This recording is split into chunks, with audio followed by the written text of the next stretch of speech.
head of lubrication. What do you do? I'm head of lubrication. That's hilarious, isn't it? Got to be slick to get that. No comment. 3, 2, 1, yeah!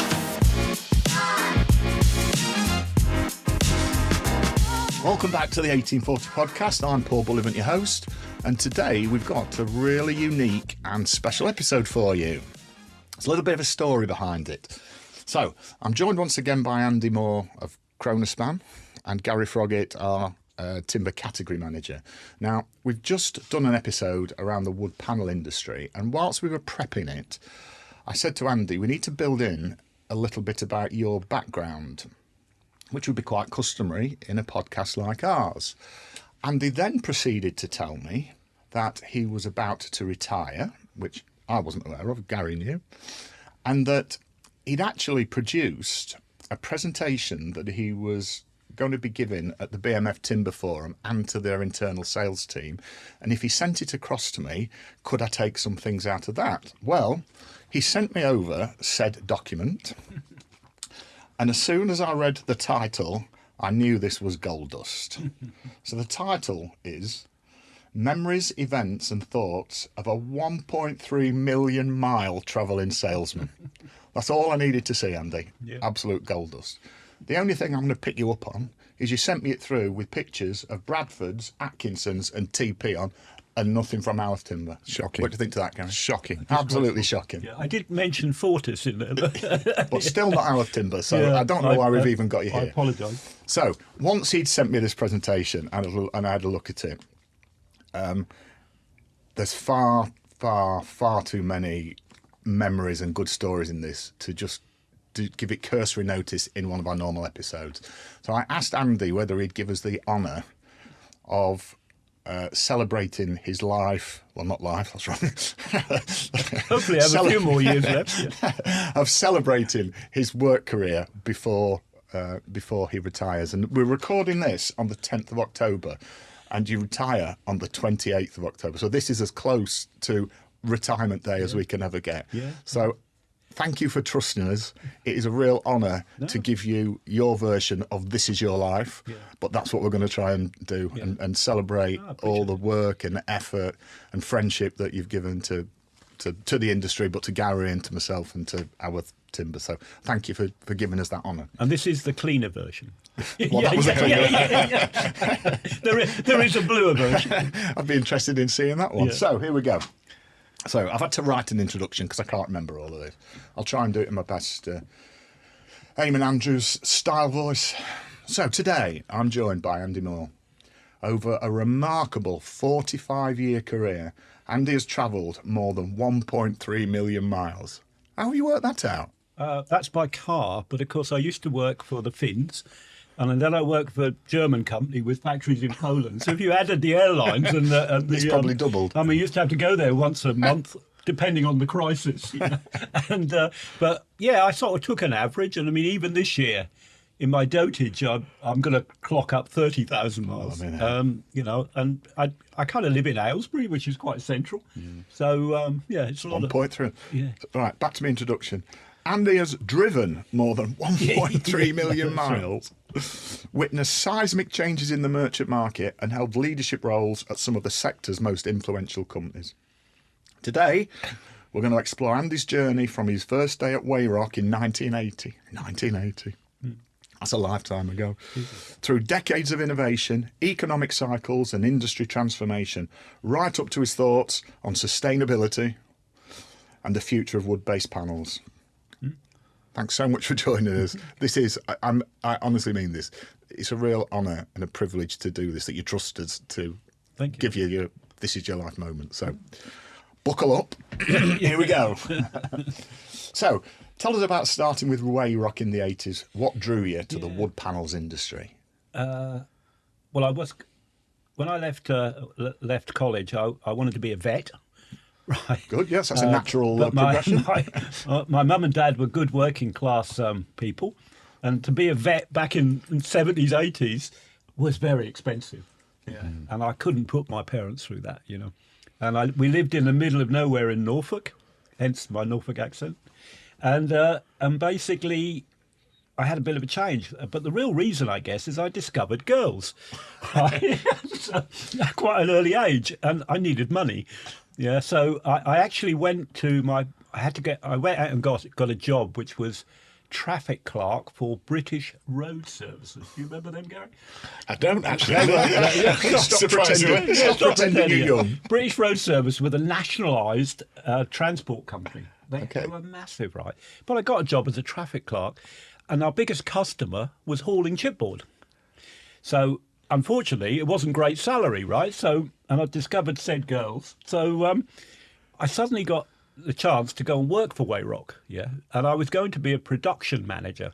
I was only young, and but they were short of people there in Norfolk, you know. And basically, I started to learn every job on production, which is good. I even had a certificate for a forklift, a Volvo, Grab, right? And then I just wanted to get into sales and marketing. So I was going to leave, and I had a job offer, which thank God I didn't take, at an engineering company in Norwich. And the name of the company was Dick Bearings. And I'm not sure if I could have said, hi, I'm Andy from Dick Bearings. You know? So I don't know if they're still around. But all of a sudden, there was a job internally with Wayrock. And for those old enough, Wayrock used to be the generic name for chipboard. People asked for a sheet of Wayrock, you know. Wayrock were a frustrating company because they should have been the biggest in Britain today. But they didn't invest. They were owned by Bryant and May, Wilkinson Sword, Swedish Match. So every month you got a different owner. Your money came from a different place. But basically, I got the job. I was 23 years old, you know. Jesus, nobody's ever got this job. And Wayrock were a very old English company. They used to make Spitfire propellers. That's why it was called Air Screw Wayrock. Yeah. Right. Okay. And that part of the business has merged into some global business now. But that's where chipboard started as the centre chocks in the chipboard, in the Spitfire propellers. So this is why when I went to the head office in Weybridge, hence Wayrock, they were all ex-military, you know, the little guy with a moustache and everything else.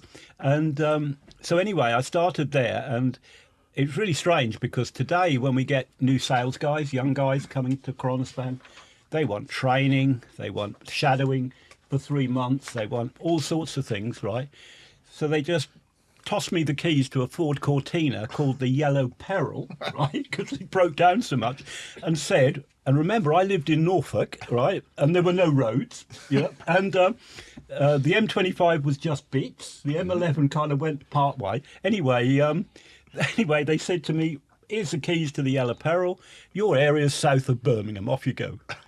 The other thing today is, compared to today, is that we had to wear a suit at all times in the office, visit customers. Not just a suit, but a 3-piece suit. Yeah, right. But just to make it a little bit and we'd go and see. I'd go and see 5, 6 merchants, furniture manufacturers, and things like that. And in those days, there was no air conditioning in cars. Yeah. You'd remember this, yeah. And of course, the seats were vinyl, unless you were a CEO who got a leather Ford Granada or something, right? And so you'd go and see a customer on a hot day, and you were dripping, and you'd go in to see the customer who was probably sitting there in just his shirt, and they always said, do you want to take your jacket off? I said, no, because I'm soaked, you know, from the car. So that's what I remember most. You know, it's suited and booted at all times. Of course, getting back in the car, you're risking 3rd-degree burns, aren't you? Because it's hotter than the sun to plastic suit. Yeah, and now even a Fiat 500 has air conditioning, you know. But in those days, you had to be seriously up the. How did those early days then of the Yellow Peril and the 3-piece suit? How has that shaped your career moving forward? Yeah, well, what I didn't realise at the time, in those days, all the. I know Howarth are a little bit different because you've always been an importer, yeah. But merchants, for instance, had to buy through the big 6. I can't use the word cartel because that's bad, but you couldn't sell to anybody. So even if you sold to, I remember Schreiber, big furniture name, which is Hygiena and whatever, right? It had to go through a third party. They didn't do anything, yeah. They just put their margin on, and we delivered it direct. So what I didn't realise at the time is that, me being naive and young, that I was the stormtrooper to change that. So within 2 years, I was the antichrist to all the big James Lathams and Mayors and all these people. It didn't bother me because I had a clean piece of paper. So that was a good character building stuff. The other thing in the 80s, 1980, when I started, and it sounds familiar, doesn't it? There was a serious recession. I mean, a really bad recession, you know, and interest rates were 18%. So it's a really tough baptism. But somehow or other, we managed to become pretty good at it, you know. And I think I had a novelty value coming from Norfolk, you know, going around the London timber industry. You look like a real country bumpkin, didn't you? Yeah, that's right. So they were different times, and it's hard to think now that you had to do it through a third party for no real reason. What kind of personal skills and traits and lessons did you learn from that period? Because the world's totally different nowadays. Do you know what I think? And I see this every day.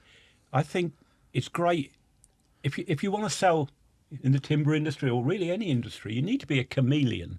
Yeah. So I learned why if you go and see a CEO or a managing director of a company, you at least mostly talk very nicely, and you can do. If I go on a building site, I can swear as much as the others. I see a lot of salespeople today who are the same to everybody. Okay. Yeah. Which I think is not right. So I always tell the sales guys in Kronstadt, be a chameleon. Do not wear a suit on a building site. Do not be pompous with the guy who's laying the floors, you know. And on the other hand, when you go and see a CEO of a big company, you need to speak with some decorum, you know.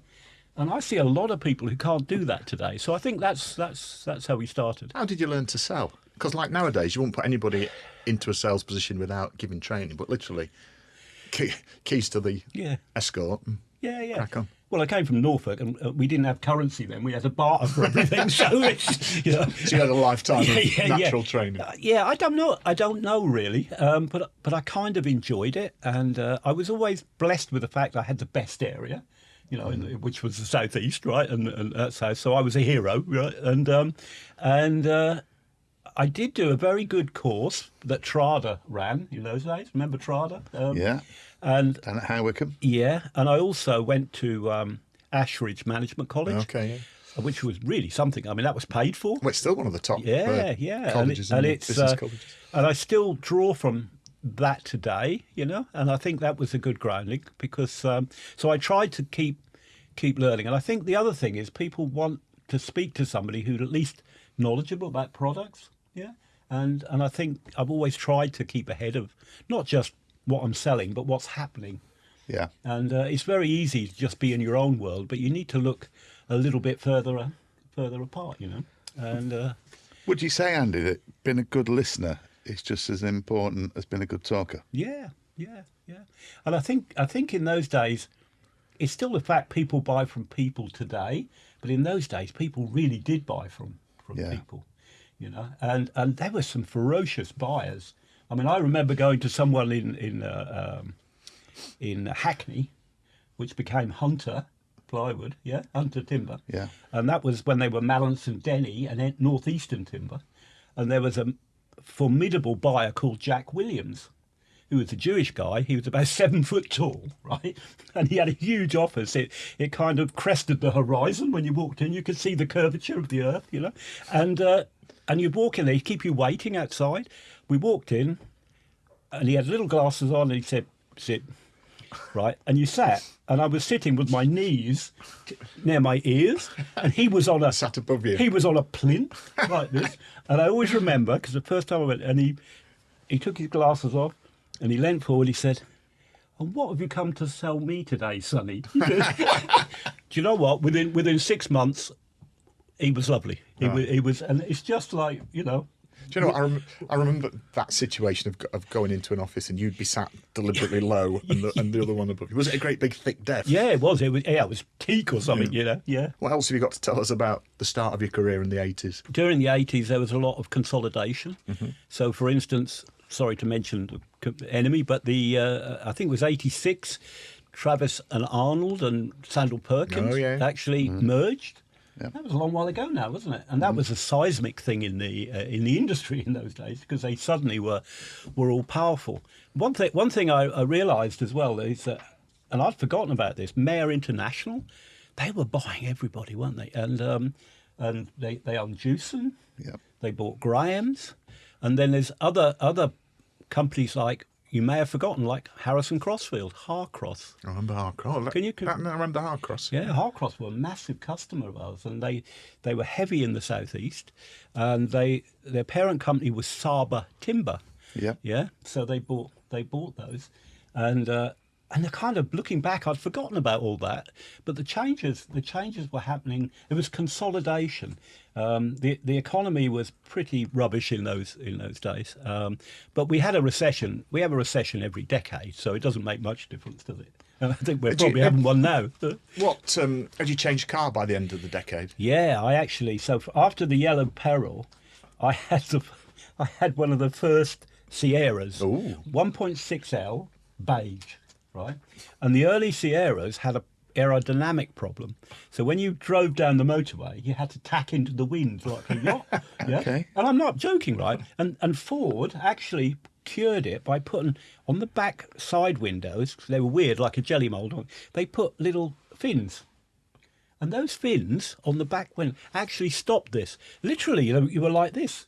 And that was a design fault in them. And I also remember driving to Denmark to go to some meeting. From where? From Harwich. From Harwich, yeah. To Denmark? Yeah, I was going across on the DFDS ferry, yeah. So, and then Denmark was a series of islands, right, 3 islands. In that days, there wasn't a bridge. So I had to get the internal ferry, because I was heading towards Copenhagen. And I shut the door. I was right at the front, ready to come off, so I was one of the first on, first off. I shut the door and left the keys in there, which is slightly worrying because the Sierra was the first one that never had a progger. Progger? Yeah, this little progger. When you're inside. Yeah, so normally you could just slip something in and, it was so easy to pinch cars in those days. And How do you know that? Not that I didn't, I knew that. Bit of steel banding, a bit of nylon banding, and you put it. Wow, I got the engineer on the boat. You were the first car. Yeah, to come off, so you were blocking everybody. I was blocking Right, everybody. okay. And it's only like 25 minutes, right, this thing. And I'm panicking, right? And so I found this guy, and he got the, and it was like a 6'6" Viking, with dungarees on, spoke no English, right? And so he put a jemmy in the door. And he's just doing it. He said, "Hold it," and it catapulted me backwards. So we had to hold it open like that. And now I can see land coming. They started to drop. There's a big raucous crowd behind me. And at the last minute, he managed to do it because he had to he went across and made a tool to pull it up. And when he'd done it, he picked me up and kissed me. And I remember Memorable that. journey. Yeah. But it was, again, 1.6L Sierras. There wasn't many finer things in it. You seemed jinxed with the colours of cars in your early career. This Yellow was and beige. Beige, yeah. We didn't have a choice. We've got this car for That's you. it, sure. Yeah. That must have been quite a step up to a Sierra. They were the thing, weren't they? Well, do you know what? When I went on holiday and took it to Sweden, right? And I have strange holidays, Sweden, and took it across there. And everywhere I went, there was a crowd of people around. They'd never seen one, What about products? Are there any products back from the 80s that we don't see now? Yeah. Gary will remember this. Oh, well, they're still around, but you don't particularly only buy them in specialist. Blockboard. Yeah. A lamin board. Yeah. Which, blockboard for the uninitiated with basically veneers on the outside and strips of timber, yeah? And lamin board was a better quality, but thinner strips, if I remember rightly, Gary, yeah? It was always slightly cheaper, the better plywood as well, wasn't it?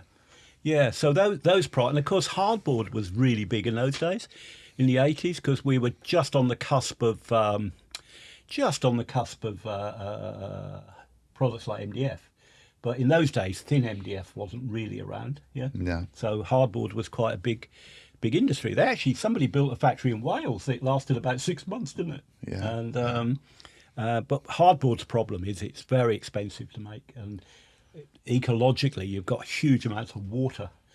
contain. So to build a factory is very expensive. So MDF took over. So yeah, blockboard, hardboard. I think as well that plywood. I wasn't particularly in plywood. Well, I was a little later on finished plywood, but it was amazing that the quality of plywood at merchants in those days. You know, I had customers who used finished birch plywood as their stock item, general stock item. That then became combi plywood, mirror plywood. And from the Far East, the products coming in were mainly from Malaysia, Indonesia, Philippines. Pretty good quality. Chinese didn't exist then, did it? Chinese didn't exist. There, and then from the States, and North America, States and Canada, a lot of Douglas fir plywood. And southern yellow pine as well. There was quite a bit here. It's amazing transition, isn't it? BCX, Dougie Good one. Yeah. Is there any amongst those that you think should still be around? Yeah, popular all of now. them. Yeah. I think it's even the Finns, for instance, went on to spruce plywood because I worked for the Finns then at UPM Company or Schaumann, and they obviously invested a lot of money in spruce plywood, and that's still here today. But it's a big kind of niche now, isn't it? Yeah. And because it's way more expensive than South American plywood, you know. And so looking back, there's a lot of change. Not all for the better, but I do understand, you know, commercially there's reasons for change. And in those days, China would have been very low tech, wasn't it? You know, you wouldn't have seen anything here. Absolutely. Yeah. Absolutely. So moving on then into the 90s, and in your slides you put together, you make a big thing about mergers and acquisitions. A lot went on in that decade. How did that affect your career? Well, you have to have means you have to have two or three of the big hitters on board. Yeah. Previous to that, you'd spread yourself really thin. Yeah. So you didn't get. But the truth is, you had to have one of the big hitters. So I mean, sorry to say it again, but I used to do all of Sandal Perkins chipboard. Yeah. And our friends north of the border here used to do Travis and Arnold. Yeah. So that was a fair split. And I think in those days, most people split their business. There wasn't particularly... It's very rare for people to give you all of it, but you had to have a good presence in those bigger people. And, of course, the negotiation became harder because the dreaded global rebates and stuff like that started to drift out into the conversation.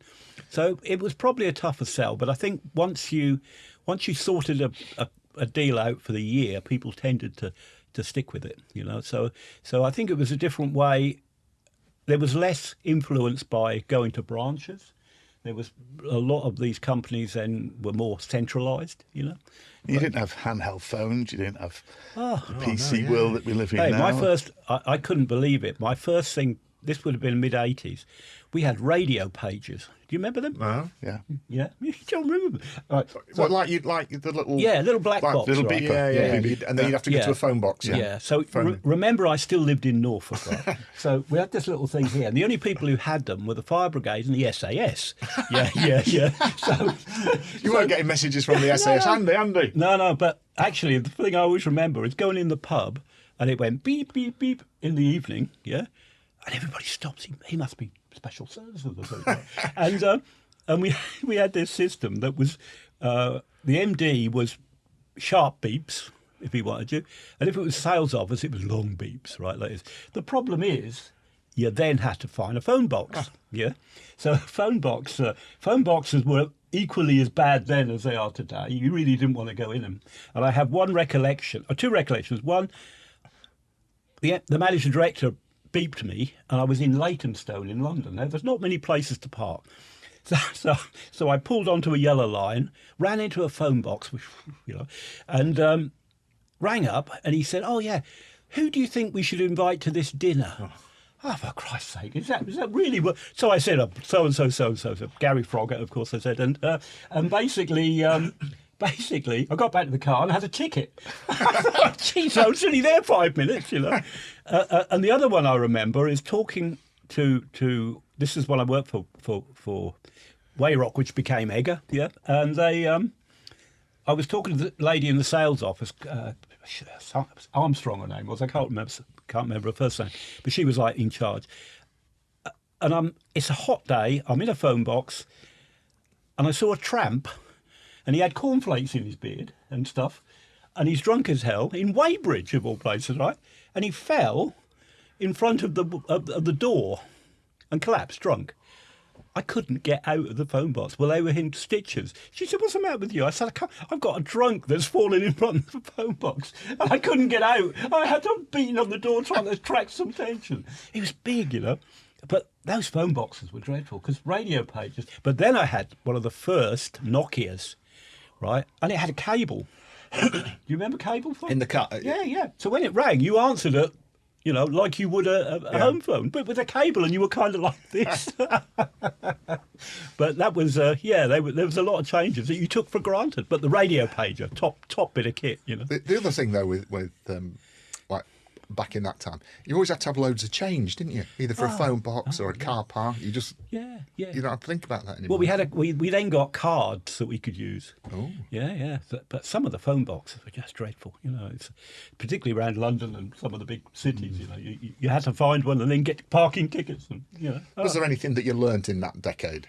Because obviously that 80s was quite innocent, and it was not rough and ready, but it was lots of different conversations with lots of different people. Then the 90s, the big corporates. I think in the 80s they started, for a manufacturer, which I've always worked for manufacturers, we started to have more dialogue with some of the bigger users. Even if we didn't sell to them, there was dialogue going on, you know, not particularly deals or anything at that time, but we tried to find out where our products are going more, you know, and that was a precursor, of course, to actually doing something, a direct specification. Yeah, I think in those times, my biggest claim to fame was myself and my dear old friend Stan Richardson, who's no longer with us. He died in his 90s a couple of years ago. We invented peel-off flooring. You invented it? We invented it. Yeah, That's massive. We had it on the. This is when I was MD of Pujols. But actually before that, when it was part of Schaumann. So we had an idea because we were the wholesaler for truss joist, I-joist. They'd fallen out with their wholesaler. So we then bought a lot of, we were the wholesaler and we were delivering, and they had almost the entire market. Yeah.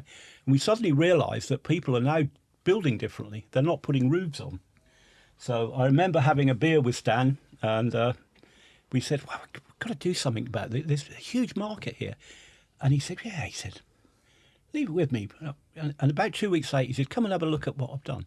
So by that time, I got really excited because I've kind of been talking to Weyerhaeuser as well.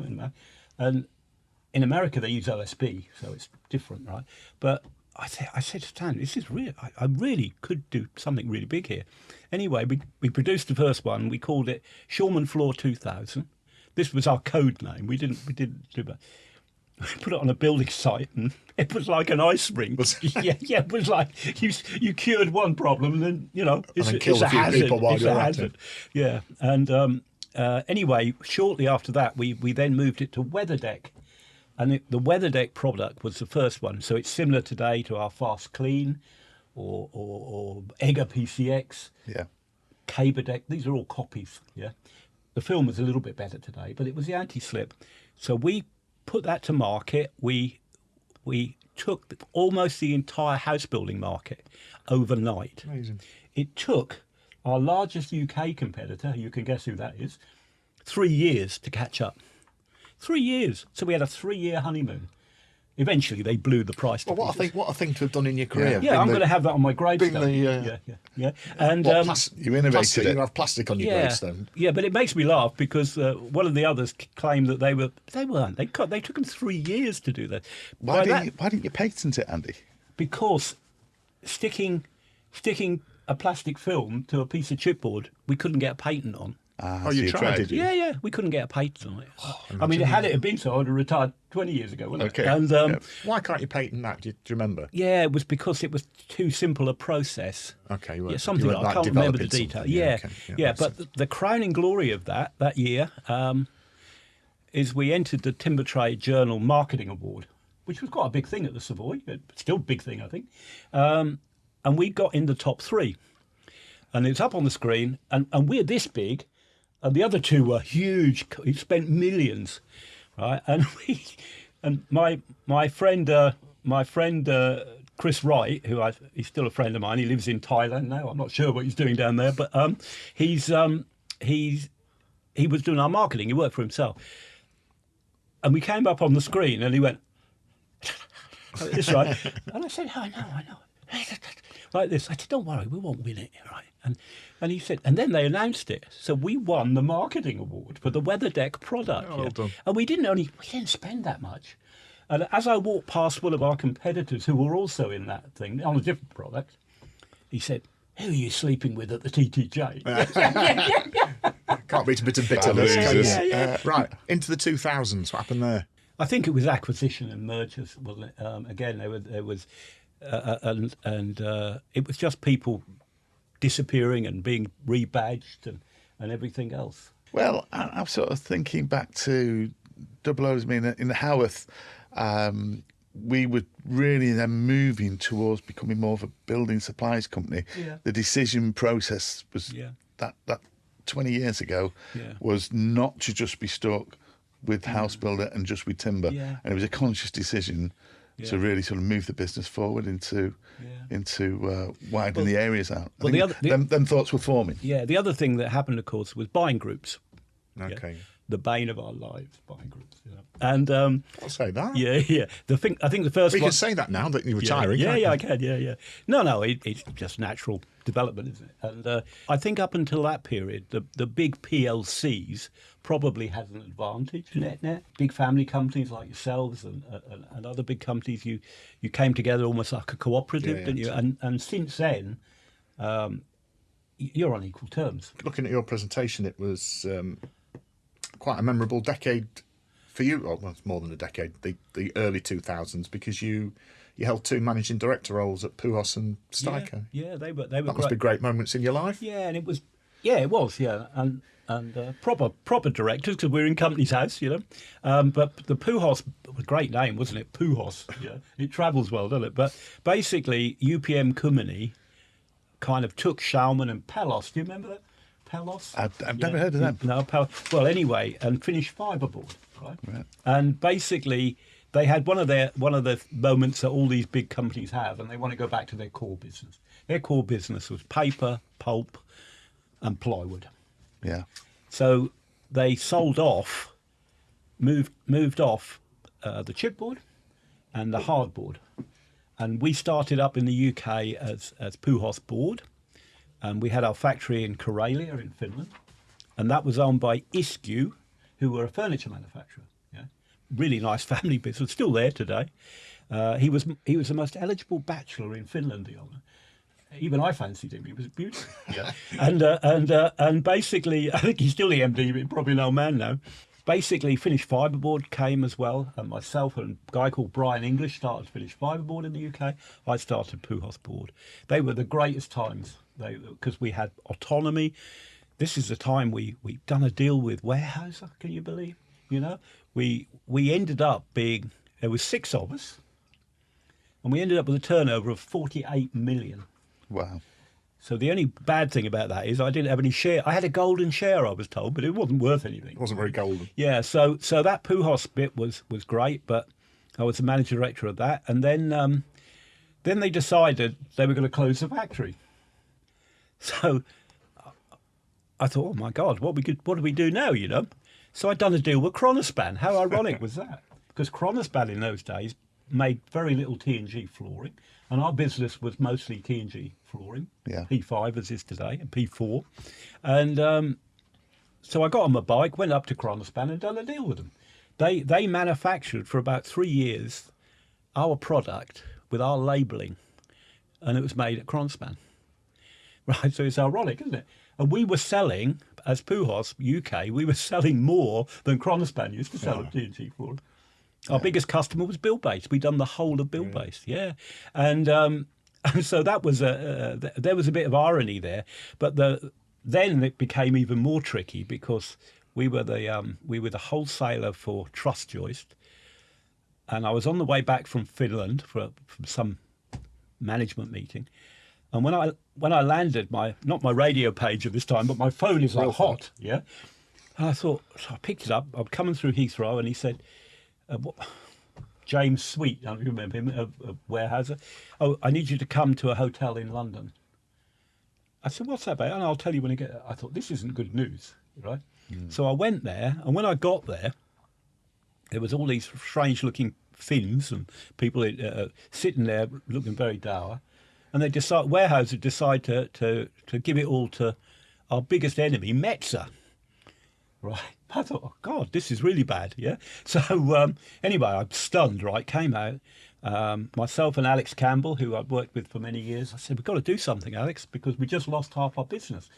Now we have a business which is half outsourced to Kronospan, and we just lost our iJoist, which is like 24 million, yeah, turnover. And so there was two new manufacturers. One was Styco, who are still on the market today, and the other was Masonite in Scandinavia, in Sweden. So I went to see both of them, got on my bike, we have to go and see. So afterwards I came back, and I remember Alex telling me, how'd you get on? And I said, well, my head says one thing, my heart says another. So my heart said, oh, these Swedes are lovely, just like our cuddly Finnish friends that we deal with. And Styco is hard-nosed Germans, I'm even worse, Bavarians, yeah. But thankfully I went with my head, because that was the right thing to do. So Styco had an operation here when I started, and there were 8 people working for them, and they sold 3 trucks a month. Right. So the first thing I had to do when they made me MD was ask for a loan from the parent company. I couldn't even get a company car because there was no credit. Yeah. So we turned that round within 2-3 years.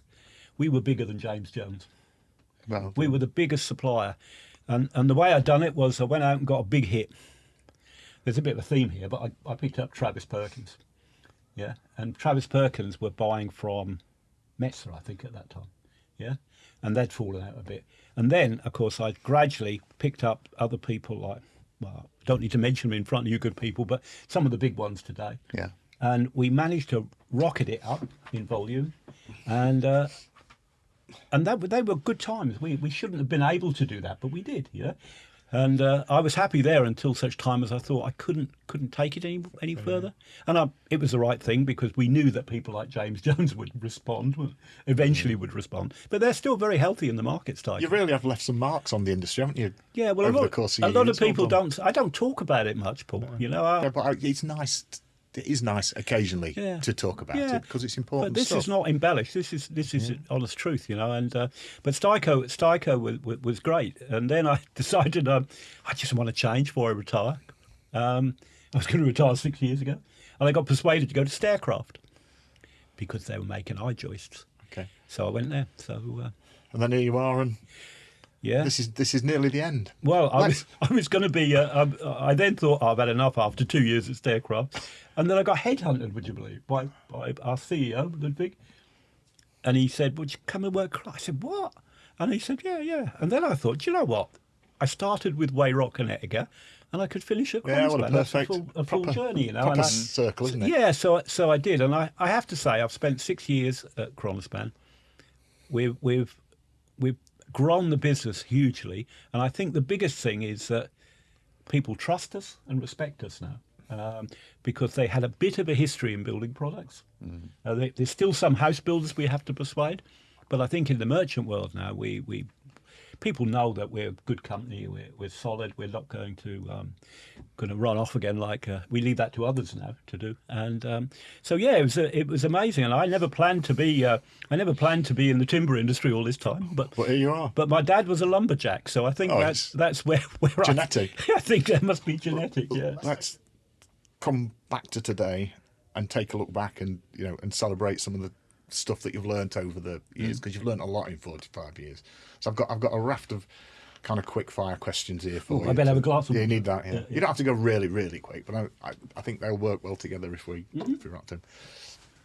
What do you think's better in the industry now than when you started, and what's worse? I think the professionalism is better.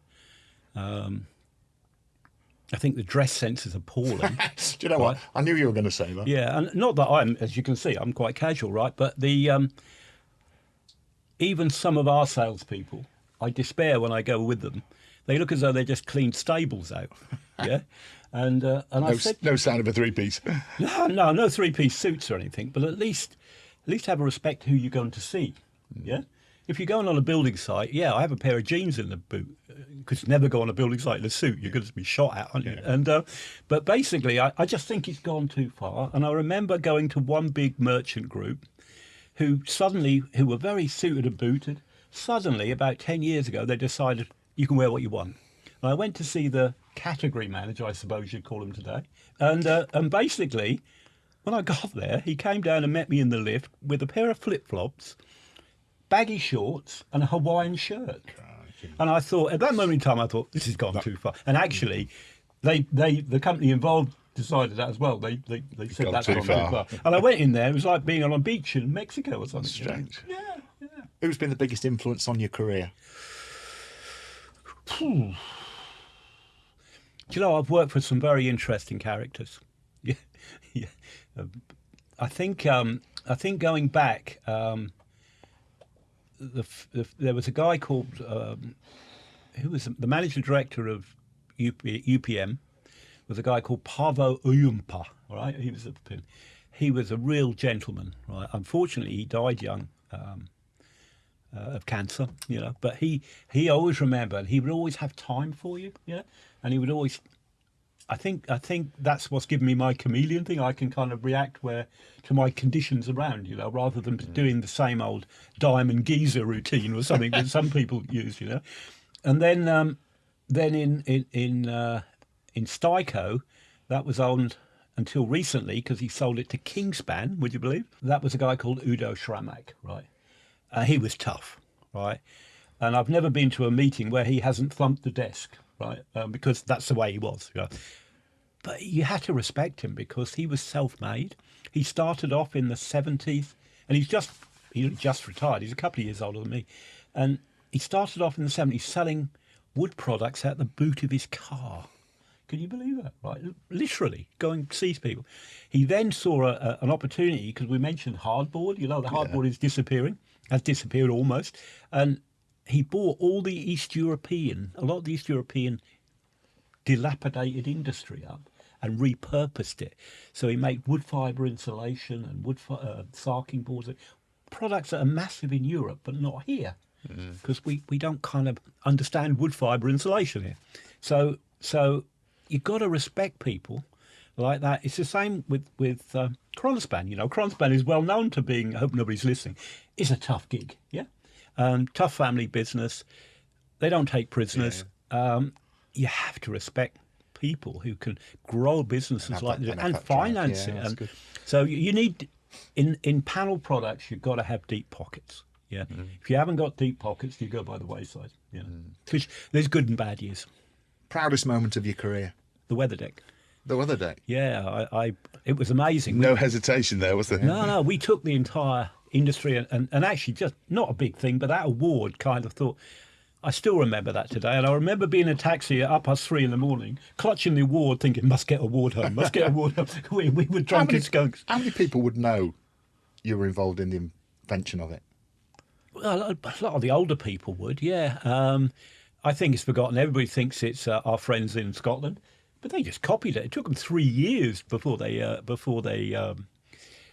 copied it, you know. And Kronspan didn't make it at all, yeah. And Egger then done their version of like a protect, didn't they? And they done another peel off. But these were all copies. But I couldn't have done it on my own without Stan. And because Stan had the kit. Yeah, okay. He didn't know what he was doing to start with. Neither of us did. And we had some disasters. We spent hours on building sites trying to pull stuff off because sometimes it sticks too much and sometimes it doesn't stick at all. So you've got to get level it just of right. tackiness. Today, I mean, our line in Kronspan today is absolutely brilliant. You know, it's consistent. Everything is just... In those days, you had to adjust it depending on the weather outside. You know, it was that fickle. And but that was amazing. We took the entire market, and I sat there about a year later thinking, what just have we happened? done that? What just happened? And we done deals. Well, you'll know my first deal was Marlowe's, which is now your business in Bury St Edmunds. And we've done the Taylor Wimpey deal. Yeah. And the Bryant Homes. You remember Bryant Homes? Yeah. Bryant Homes. They were the two first deals. You know, prices were better then than they are today. So that was. What's the best piece of advice you've ever been given? Know when to shut up, I suppose, and don't talk too much.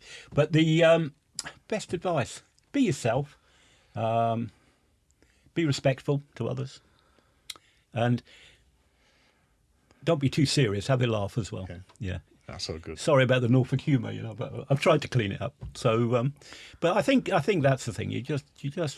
It's a good industry, the timber industry, and I can't think of another one where there's quite so much camaraderie. What will you miss about it? I think the people. You know, I still bump into people. I'd done so in London. I said, I know you. He said, I know you. And it was somebody I used to deal with 30 years ago, you know. And I have a friend called Keith Arnett, right, who my first call when I was a Wayrock rep, they were part of Palgrave Brown, you remember? Mm-hmm. Which was Powell Dufferin Timber, yeah, which got gobbled up, didn't it, eventually? But he was in a company called Bristow and Copley at King's Lynn. And he was the first guy. I went with the sales director, Bill Gamble, right, and see Keith and Ian Palgrave Brown. And this was my first ever visit, right? And I drove in there in my yellow car and three-piece suit. And there's Ian Palgrave Brown, who was obviously one of the owners, family business. He was on a CB radio thing, and he was talking to a yacht in the Pacific. And that was his hobby. And his office was full of all this kit, yeah? And Keith was a really nice guy. He was a little bit older than me, I guess, now. But, well, he is a little bit older than me now, maybe 3 or 4 years. And we immediately went to the pub for 4 hours, right? Which is pretty boring when you're driving and you can't drink, right? But and I still remember the pork pie we had in there. But it was a dock pub, right, at King's Lynn. And I thought, driving home, I put Bill Gamble on the train at King's Lynn Station, which was brave, and then drove home and think, God alive, is this always like this? And of course, in those days, it was. Yeah, people used to run their businesses from the pub. You know, can you imagine? And anyway, the reason for telling you that, he was my first call, and I still sell to him today. Amazing. And he now owns his own timber engineering company in King's Lynn. I think he's not working full time now because you know he's gradually going to move away. But he was my first call, and it will probably be my last call. Yeah. And I thought, blimey, that's something, isn't it? That's a great way. That's a great way to finish again in full cycle. My last question for you: what are the next plans for Andy Moore? Oh. It's important. Yeah, it is. It is important, and it's crept up on me a bit. Even though I've been trying to retire for the last 6 or 7 years. I have a mixed emotion at the moment, you know. Some days I feel really happy I'm retired, other days I feel a bit sad. So I think I need to try and keep my hand in doing something in industry. I haven't got anything particularly planned, but, you know, I'm quite happy to do a bit of a project to somebody. So I think I'd like to keep in touch. I'll certainly keep on LinkedIn, and I'll certainly keep in touch, if you don't mind. I can ring you occasionally and chew the fat. I mean, I'm really interested in how things develop, you know. Yeah. In Cronspan, we have a lot of young people now. Some will. There's 2 or 3 that are really good. There's 2 or 3 that probably won't survive, you know. But that's the way it is in every industry. First thing is, I have a wife who just loves travelling. And so where are we going? So we're going to Turkey for 2 weeks, followed by Mexico for 2 weeks. Nice. And what we've tried to do is budget for the next, I don't know, probably the next 10 years anyway. Hopefully, if I'm still alive, and that we. You know, to do some really things that we want to do, like safari. Okay, we've always travelled a lot. I want to go back to South Africa, but we've also joined the National Trust. Yeah, so we're starting to go and visit places. Actually, you have no idea what's on your doorstep until you start. Yeah, do you know what? That's all right. Yeah. I know during COVID when we started doing holidays in home, you realise there's all these places you'd never been to. Yeah, and I mean, we can go to anything. I'm such a cheapskate that we joined the Scottish National Trust, which saved me £60.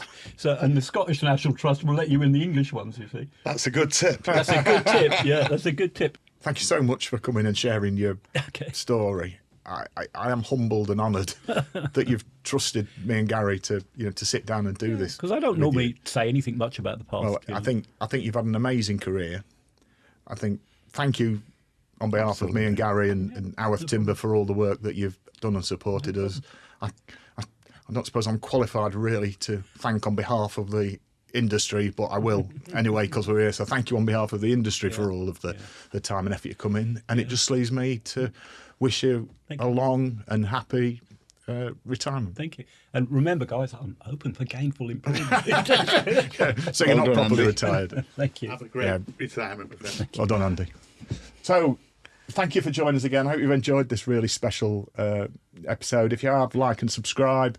We'd much appreciate it. And we'll see you all again soon. Thanks for joining us. Thank you. you. 2,